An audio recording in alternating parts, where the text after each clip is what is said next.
Abby and I read A Shelter in Our Car by Monica Gunning, and it was a story about a mom and a daughter who live in their car, and the daughter's at school, and people are starting to bully her, and the mom is working or looking for a job, so she's been doing some odds and ends jobs, and they're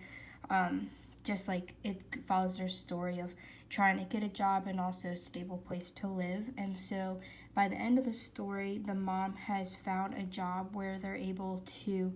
afford a motel room. And the most exciting part of the book was that the daughter was excited to shower, and she just wished she could shower every night.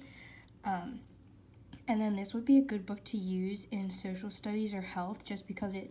shows you the realization of how hard it is to live in your car, and it will allow the students to see how homeless people are living, and then also the health aspect of how they are getting their basic needs through what they have available to them. And then our accommodations for special learners, we thought it'd be a good idea to just give the child their own book so they can pace themselves and follow along with the pictures, as well as giving them their own headphones to watch the video in a quiet space so it doesn't have distractions. And then for our oral responses and written responses, we just would want the students to think of how they could live in a car and what it would be like, or maybe ask them how many people they think are homeless or struggling to pay rent, because we think children don't really realize how many it is. And then for our critical literacy map, in the text, family was valued because the mom and the daughter really relied on each other to get through the day. And one time the mom didn't see the daughter at the playground, and she was panicked that she was missing, and the daughter was panicked that the mom was upset. So they really just are relying on each other. And then the text communicated the challenges and hardships that all families face, and that sometimes in your classroom a child's going through a lot more than you can notice. And then the perspective wouldn't really change.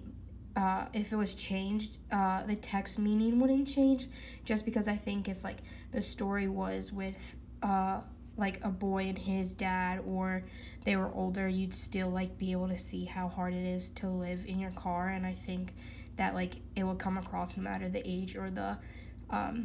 people in the story. The mother and daughter are both empowered throughout the story, just because they're trying to build each other up, and they're working towards a goal, one common goal of getting a house and getting their education. They're still putting that on the top of their list. And then the school bullies were also devalued, and they were shown to be really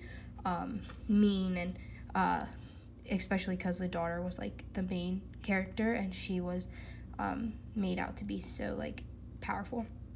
And then the message does challenge the status quo, because they're having the family live in their car, and they're not able to get the normal resources or anything that you would think a normal student in your classroom would have.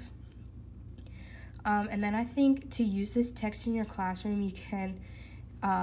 just use it to bring to light how people are living, and make your students realize that this is going on around them. And I also think it could demonstrate family love and how important a family is, no matter the time you're going through. And then I think I would use this text sometimes, but not a lot in my classroom, just because it's quite